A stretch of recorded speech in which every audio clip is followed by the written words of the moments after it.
showtime. We are live, ladies and gentlemen. We are live inside of the Real Estate Mastery Group, where I come to you every week, talk about real estate. The ins and outs and the nuances of real estate investing, why you should be investing, how you should be investing, what are the right resources and tools that you need in order to invest the right way. I've been doing this over 16 years, ladies and gentlemen, and when I first started in real estate, I didn't have a blueprint. I made a lot of mistakes, so now I'm trying to help you guys avoid some of the mistakes that I made. So that's really the purpose of this group, is to be able to educate you and give you some valuable information that you can take and use and apply it to your real estate investing business.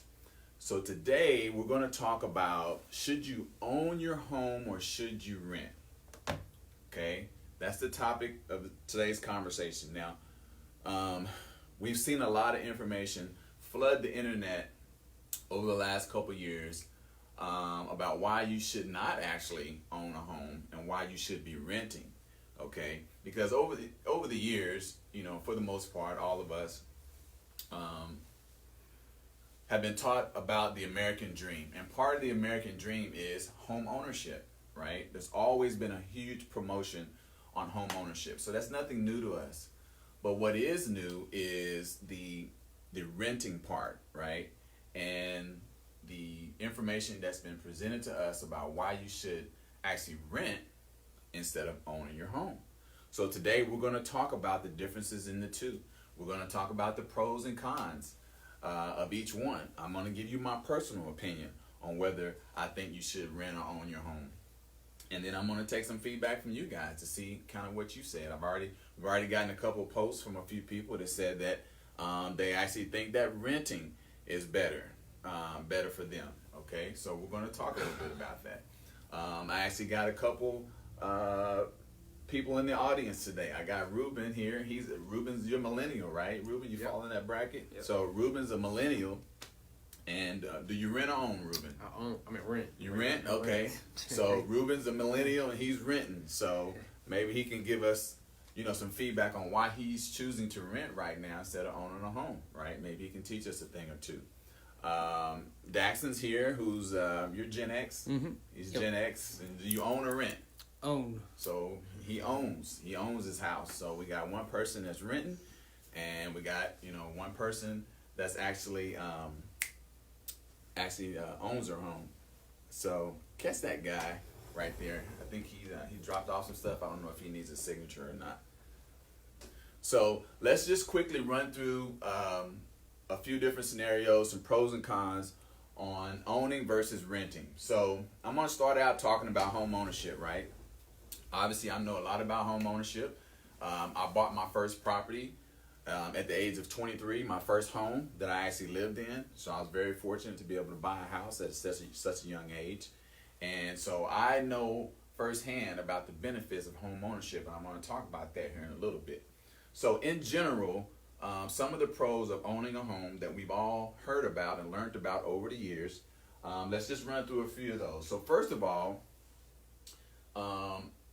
owning a house, you always, for me and for most people, when you buy a house, you always buy it with the mentality and the expectation that it's an investment. It is an investment. Now, most people, you don't necessarily have to have a family, right? But if you have a family and you own a home, generally, that's the part that's most important to you, home ownership for the family, right? You have a place to call home. The family has something that they can call their own, okay? But one of the benefits, right, of owning a house from an investment standpoint is appreciation. When you buy a house, you expect over time that the value of that property is going to go up. You expect that the value of that property is going to go up. And so we call that appreciation. Okay? In general, again, depending on where you live, home prices appreciate about 3% annually. And this is on a nationwide basis, okay?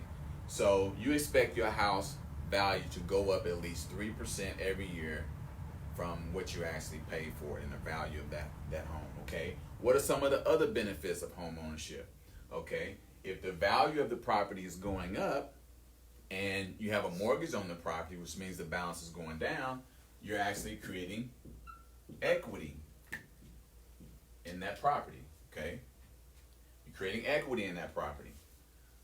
Another benefit, tax savings.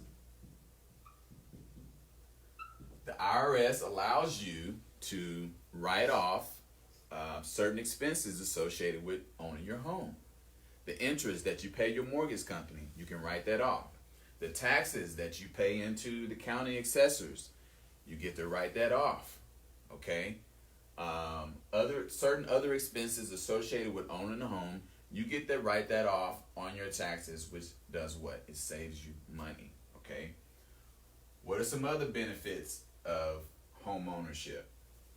Daxon, what are some benefits that you've enjoyed as a homeowner? I personally just like knowing that the money that I'm paying goes towards something that I'm going to retain. Yeah, That's okay. the biggest So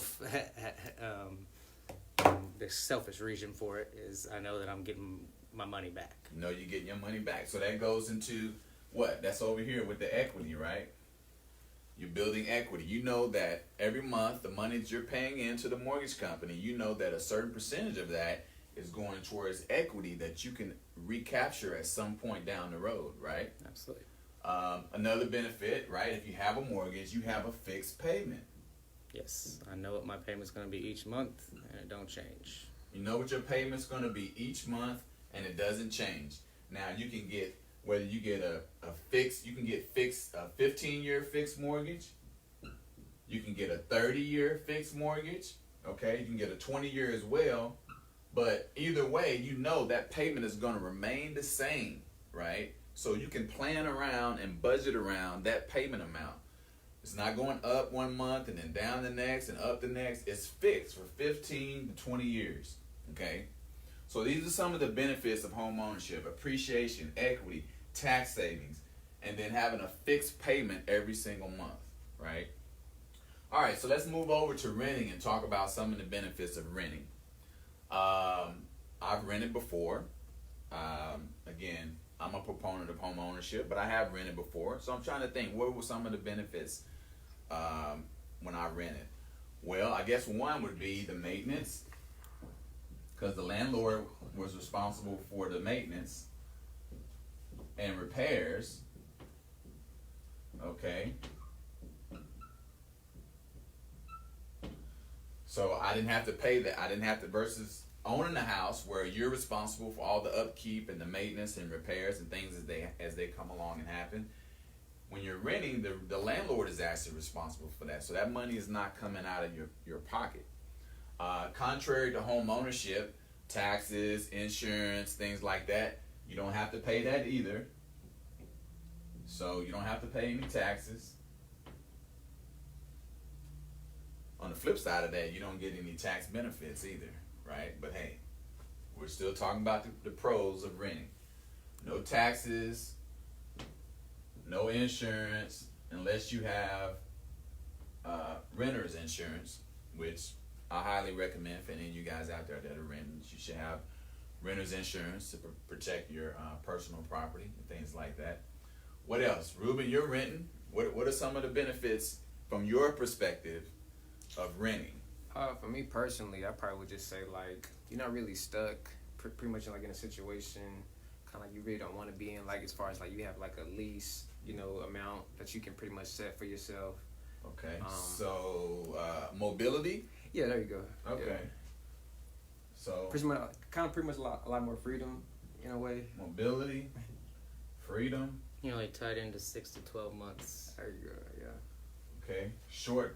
Short-term lease. So you're saying, hey, if I don't like this location or this area, or I want to pick up and move somewhere else, or if I want to, or even if I want to save up for a house to own, okay, it's just like it's pretty much the best route to go.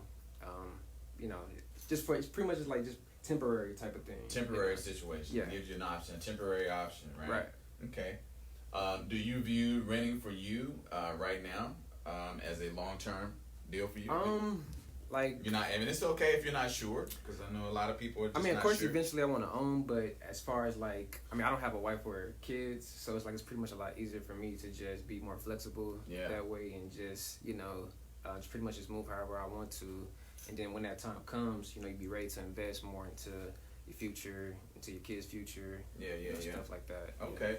So Ruben is basically saying, like, look, right now I don't have a family, wife and kids. I'm not tied down to anything in particular other than the job, obviously. So right now, for me, renting is the best strategy. You know, I want to keep my options open. I want to continue to, you know, work on my finances, save my money. And then when the time comes and I decide, hey, I'm ready to settle down, or I'm ready to make that next step, whatever that is in life, and I want to make that investment in a house, then I can take that action at that time. But right now, I'm not in that situation, so I prefer to rent. Okay, and which is totally fine. And Ruben is no different than a lot of other millennials out there. This is what a lot of other millennials are saying as well, is that they rather have those same options that Ruben has. If I want to pick up and move, I can go. I don't want to be forced to buy a house and be stuck right now. It's just me. It's just my roommate. You know, I want to be able to move around. I want to hang out, party. Not saying that that's what you do, Ruben, but we know that. I mean, I was a millennial before. You were a millennial before. You were young, right? And, you know, you like to have a good time, right? And responsibilities and priorities change, right? From one stage to the next stage. As you get older and your life situations change, your priorities change, right? So you have one end of the spectrum where it's about, okay, here are my priorities right now, and another end of the spectrum is saying, okay, here are my priorities. So those are some of the factors that matter. Now, as it relates to real estate and investing and financing, what is the best financial option for you? That's what I want to drill down into, that part, right? Let's talk about that. What's best for you financially, renting or owning? Let me tell you about my first house that I bought, okay, and how it affected me from a financial standpoint. So, again, I bought my first house at 23, and this was in, I guess I'm kind of telling my age here, but in 2000, I bought my first house for $75,000. All right. And just to show you guys proof of that, I'm going to show you this. This is from the county assessor's website. Can you see that? Can you see it right there? See my name? And you see the price, $75,000? You can see that? Okay. So that was in 2000. All right. In 2006, I sold the house. So I was moving out to buy another house. In 2006, I sold the house for $105,000. Can you see that on there? $105,000. All right. So that's $30,000, right? In what? Appreciation.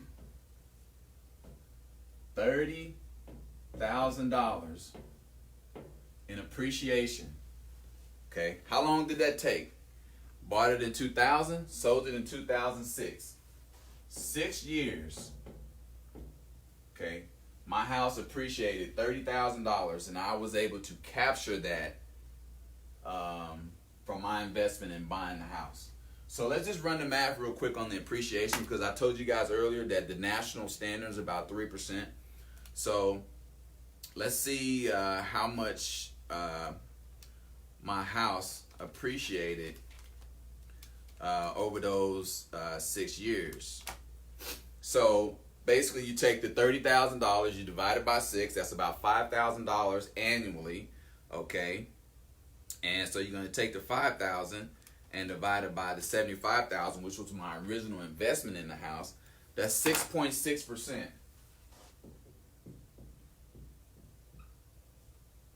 So in 6 years, my house appreciated 6.6% annually, okay? Resulting in $30,000 for me in just 6 years, okay? Now, let's say that I would have chose to rent during that same period of time, from the age of 23 to the age of 29, if I would have chose to just rent. How much appreciation would I have gotten renting? Zero. Zero. All right. So now, listen, guys. I'm no Einstein. I don't claim to be the sharpest tool in the toolbox. I'm not the dumbest either. But just strictly financially, from a financial perspective, right?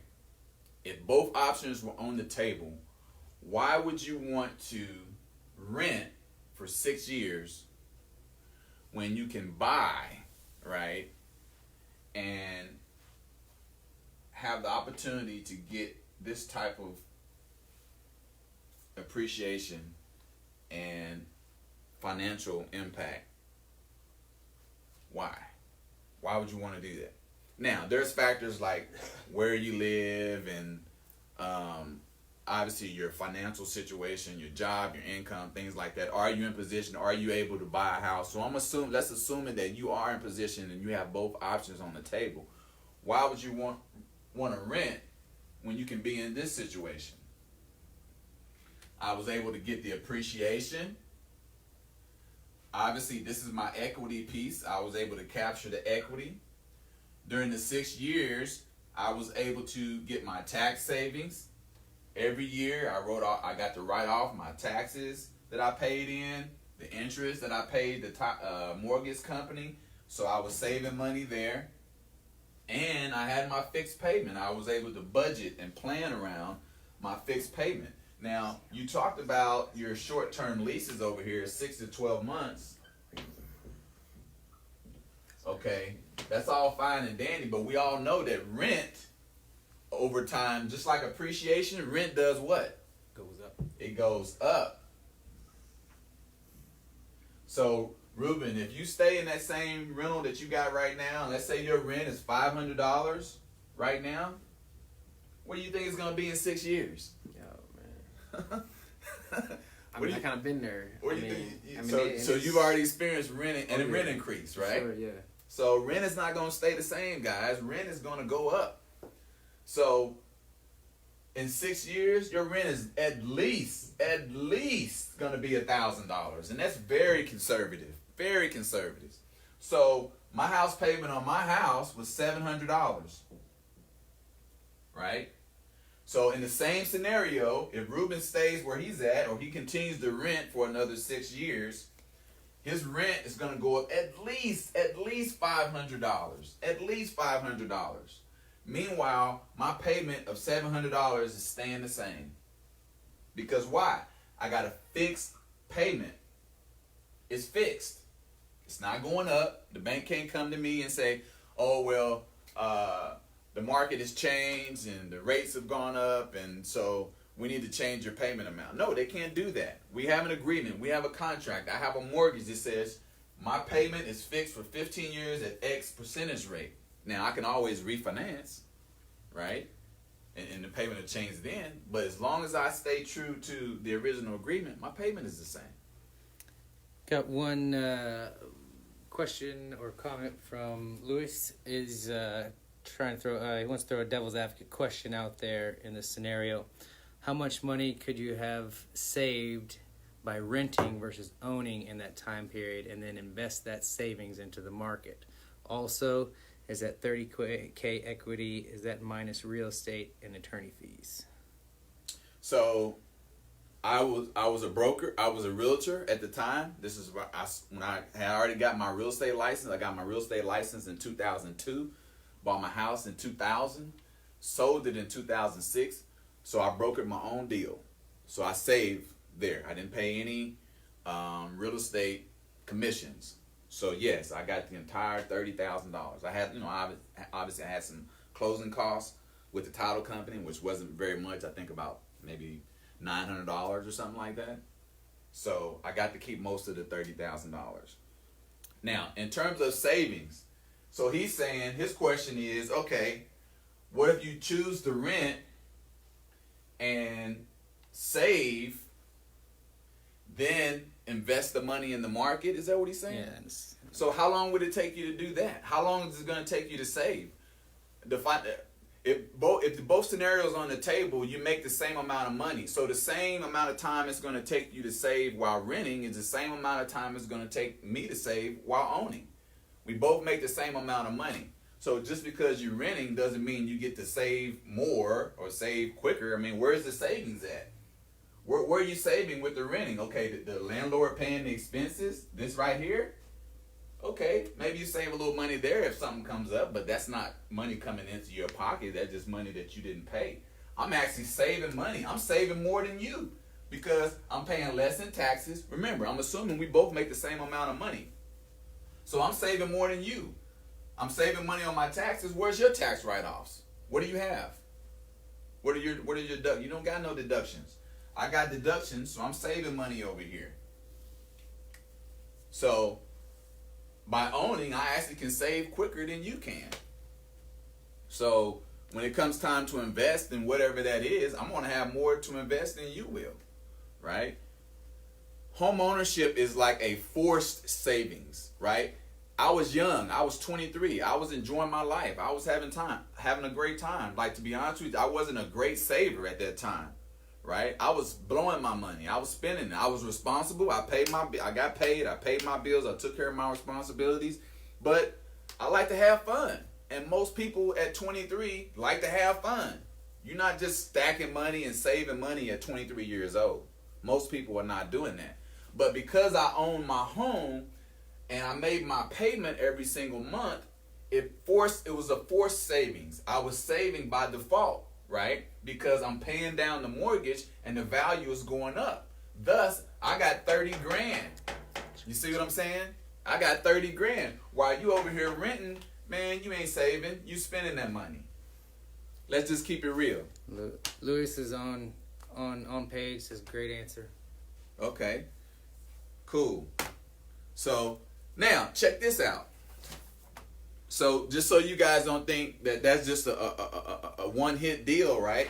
So guess what happened? Now the lady that bought the house from me, in 2006, she stayed there. I guess it would be 13 years. She just sold the house a couple months ago. So look at this. Can you see it? 116. No. Down at the very bottom. She just sold the house. Is it 141? 141.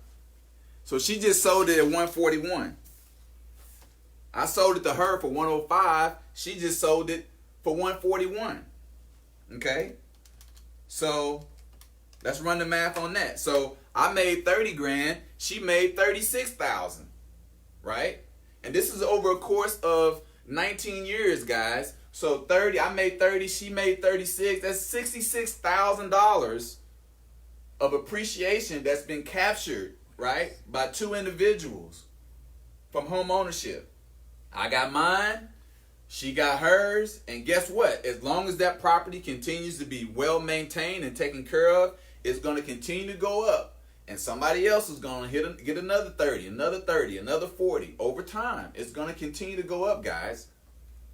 Now, yes, there are certain things that happen in the market, like recessions and market crashes and things like that drive home prices down. Yes, you have to consider that, but that depends on where you at. Like in Oklahoma, most of you guys in this group are from Oklahoma or in the Midwest somewhere. We don't feel the impact of those crashes like other people around the world in the coastal areas. We don't feel that same impact.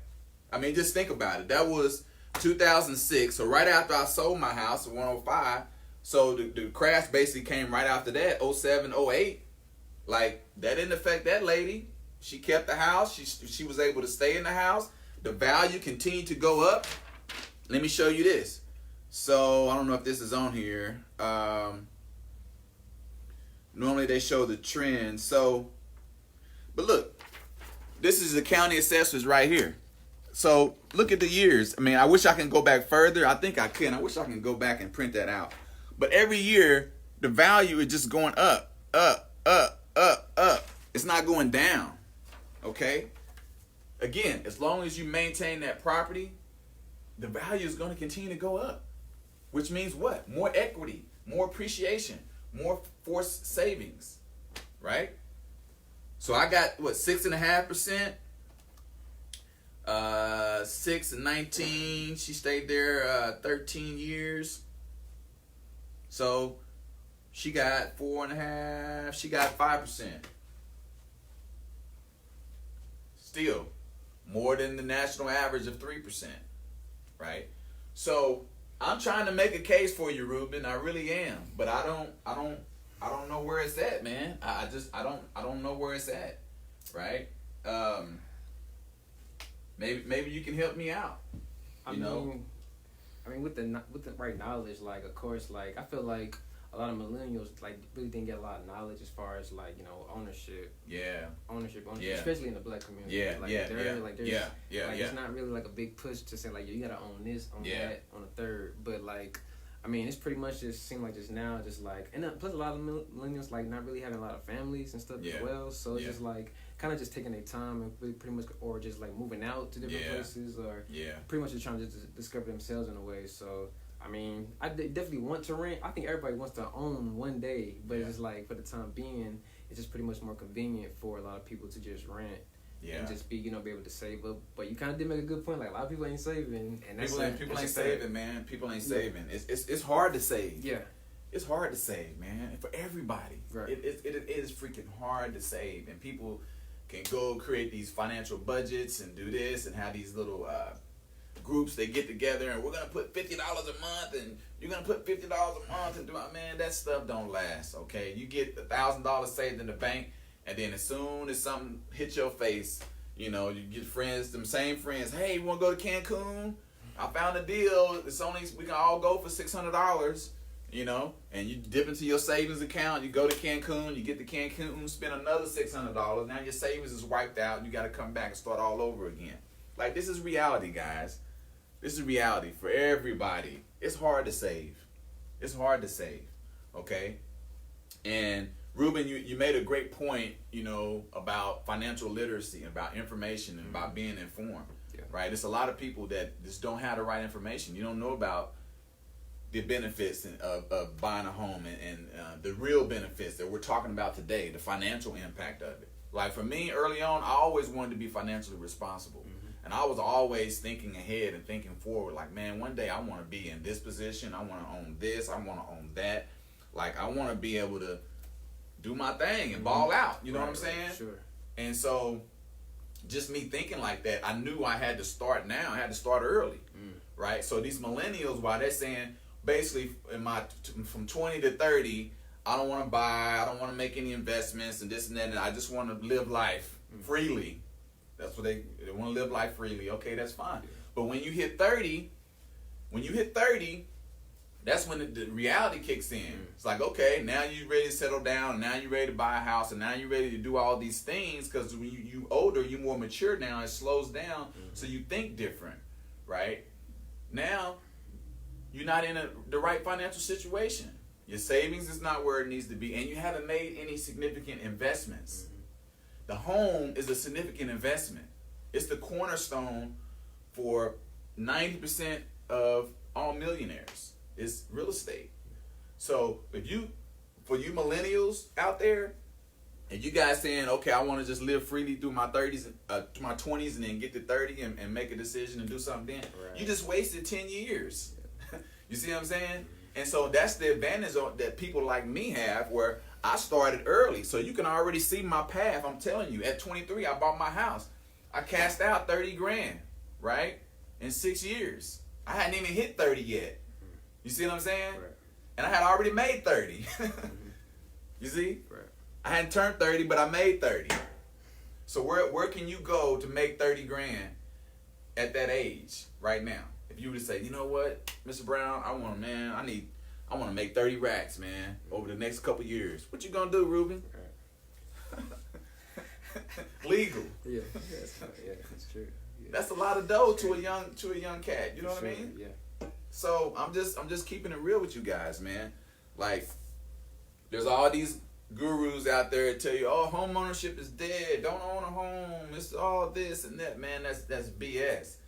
The only reason why somebody would tell you that is that they're trying to get you to take your money and put it somewhere else that benefits them. You see what I'm saying? They want to get you to put your money somewhere else that benefits them, not you. Yeah, there may be some benefits that they can oversell you on, but the reality is home ownership is still alive. It's still one of, if not the best investment that you can make. They say it's not an investment if it's not paying you money, okay? Which clearly I just proved that that's not the case, right? Just because you're not getting money on a monthly basis every single month, that doesn't mean that it's not an investment, okay? What happens when people buy stocks? Is that not an investment? Is that an investment when you buy a stock? It is an investment. Okay. You don't get it. Do you get paid every month when you buy a stock? Nope. If a company's not paying out dividends, you're not getting no check. Okay? I got some stocks, right? I got stock in Sprint. I got some Nike. I got some AT&T. I got some Apple. Apple pays dividends. I got some other stocks. But a lot of those stocks that I own, they don't pay dividends, okay, on a monthly basis. Or some of them not even at all. But it's still an investment. The goal is for that investment to go up over time, right? And the value of my investment grows. So just because it don't pay you every month, that means it's not an investment. So somebody says, oh, a home is not an investment. That's not true. It is an investment. If you take care of it, it's an investment. You take care of it the right way, it's a good investment. So I'm really trying here, guys, but I don't know. I'm with you. I'm on your side, Ruben. I got your back 100%, man. But I don't know what else I can say.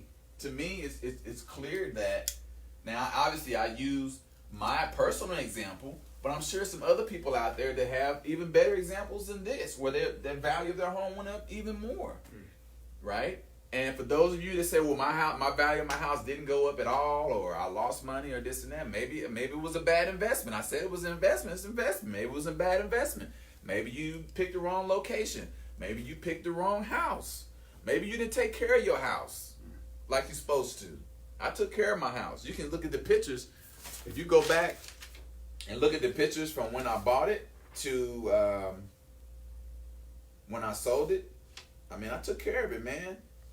I always kept the yard mowed. I kept it pristine, flower beds. I put a new garage door on it. We had some storms back then. I had a new roof. Did some new tile floors, some new carpet over the years. Man, you just got to take care of it. You just got to take care of it. But to me, home ownership, again, it's still alive. It's the way to go. So, like I said, does anybody else out there have any arguments, any comments, any arguments about renting and why you should rent versus buy or anything like that? Luis had another question just as far as, is it better to rent your primary residence and own investment properties as well, or to own all your properties? Reason is because theoretically you can save on the down payment of your primary residence to invest in real estate if you are frugal with your money. So, well, I just explained to you why it's better to own where you live versus rent where you live, because you're of these things, right? So, to answer that question, it's better to own where you live. Oh, and I didn't even. So the 30 was just the difference in what I bought it for and what I sold it for. That's not the check I took home, because remember, I stayed there 6 years, right? So that mortgage, I bought it for $75, and those payments, you forgot, those payments that I'm making is going on that principal balance. And so in 6 years, that's going down. I think I paid it down to about, it was like $64,000 or something like that. So you add another $10,000 on top of that. My check was close to $40,000, right? Why? Because my rent payments weren't flushing down the toilet. They were going towards the equity in my home. right? And I was able to get a percentage of that back, a percentage of this $700 that I was paying every month. I was able to get some of that back. You ain't getting none of this back. I wish, how you draw it? Can you draw a toilet stool? Put a little lid on there. That's where your rent is going, in the stool. Flush it and watch it go down quick. 2 words you never hear. Wayne quit. Black youngsters putting the money down. Yeah. Okay. Flush it down the toilet, man. You know. Man. So now, from a landlord perspective and real estate investing, yes. Now, investment properties is different. Yeah, you want to get paid rent. So it's 2 hats, right? Ownership, I'm over here. Landlord, I'm over here. I like people like Ruben, right? That want to rent and don't want to own and want all this stuff. They want mobility and these short-term leases, and they don't want to have to pay taxes and all that stuff. And they're okay with the rent going up every year. Now, I'm cool with that. As a landlord, like I said, I need people like Ruben to fill my properties up. I'm cool with that. That's fine. But I'm trying to give you guys financial literacy, right? So that you can be as strong as you possibly can be, so that you can, grow your real estate investing business and be responsible with it, right? The other thing that you have to consider too is, again, for your real estate investors out there, all right? Some of you guys, I think a couple people on the thing says, well, I'd rather rent right now unless I find an apartment complex or something or whatever. Okay, that's fine. So my question is, how are you going to buy that place, right? More than likely, you're going to need financing. So you're going to go to a bank or a lender or an institute. Anybody you go to, they're going to ask you to see your finances, your taxes, your W-2s, your income, your financial statement, all these things. And they're going to look and see, okay, they're going to rate you. There's a scale. How risky are you as a borrower? And they're looking at your stuff. And they're like, okay, if this person chooses to walk away or not pay me and falls delinquent, what are my options, right? You don't got no assets. You don't got no assets. So you become more riskier as a borrower. When I talk about assets, okay, your car is not an asset. I don't want no, if I'm a bank, I don't want no lien on your car and all that stuff. I need something real, something tangible, something that should go up in value, something that's worth something, which would be what? A real estate, your house. So you don't even own your own home, and you want me to give you a loan so you can go buy other properties. So if you default on those loans, what do I get out of it? You don't got no leverage. That's another thing. When I got started investing in real estate and I had to start going to the banks and working with the banks, that was one of the strengths that I had. I had owned my own home. I owned my own home, and I got equity in that home, right? They can clearly see that. So it makes me less riskier as a borrower. It makes them feel more comfortable loaning money to me, right? One, because I'm already showing you that I'm responsible because I bought a house, I'm making my payment on time, right? I've built equity up in my house, and I got collateral. I have an asset, right, that you can, because you personally guarantee most of your loans, you'll have that as access to that, right, if I choose not to pay, right? That makes me less riskier as a borrower. That's another thing. A lot of you out there are not thinking about that. Y'all not thinking, man. Y'all not thinking. You got this, I guess it's a new school mentality, right? But you're getting fed all this information, and it's just not good for you. It might be good for them, the person delivering the information, but it's not good. It's not good for you, right? So you guys have to take these things in consideration, okay? I want you to be able to be responsible. I want you to be able to be in the best financial situation that you can, so you can be prepared to invest when it's time. All right, you're already suited. The foundation is laid, right? You got your finances in order. You got your house. You own your house. You're in a good financial situation. So that's what I'm trying to promote to you guys. So any other questions or anything out there before we wrap this up? Did I miss out on anything? Everything's good? All right, cool. So we're going to wrap this up, guys. Just as a reminder, the course, all right? 6 weeks, 1 hour every week, We're going to get together. We're going to talk real estate. I'm going to help you guys lay the foundation for building your real estate investing business, right? We're going to start at the bottom and we're going to build this up. At the end of the 6 weeks, you guys should be in the right situation to take off, okay? And the course, I think the information is coming out today. If you've already signed up for the course, you should get an email today with the link on how to join and everything. And you know, we're gonna kick this thing off. If you haven't signed up, I think today is the last day to be added to the group before it shuts off, guys. So, like I said, a lot of you just sitting on the sidelines. Like I say, man, if you know, you rather sit on the sidelines and sit on the bench, that's fine. And watch other people in the game, that's fine, right? But as these people that are making investments in themselves, as they start to take off, don't get mad, don't get jealous, don't be the second, third string player on the bench that's hating on the first string, hating on the starters. Don't be hating on the starters, right? Because you didn't want to come to practice, okay? You didn't want to do the stuff the coach wanted to tell you to do. You didn't want to run the sprints. You wanted to jog, right? You didn't want to run the suicides. Now you mad because you can't get in the game. You can't start. You ain't getting no playing time. And you see the stars getting all the accolades, you know, dropping 20, dropping 30 a game, getting rolled up in the paper, right? Getting a scholarship, making it to the NBA. Don't be mad. Don't be hating because you didn't want to do the things necessary to do to get in the game, right? And like I said, this ain't gonna get easier. It's gonna get harder, right? This time, man. This is time consuming. Like I'm talking to the beginners. That's my audience is people who are beginners who are trying to get started and get rocking and rolling. That's my audience. I know who my audience is. You know, I don't claim to be the biggest fish in the pond. There's other investors out there, big time investors doing their thing. That's fine. I'm not talking to them. I'm talking to you new guys and gals because I'm trying to help you get going, man. I want to see you guys be successful. But for those of you that just listen all the time but ain't taking no action, I don't know what to tell you.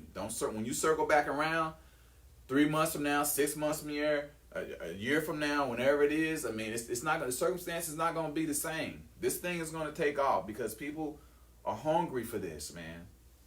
So the value is going to go up. The price is going to go up. I mean, this is the minimal investment, $495. Minimal investment for you to get started, right? It's going to cut your time way down, right? It took me a long time to get in this situation. It took me a long time to start making money in real estate.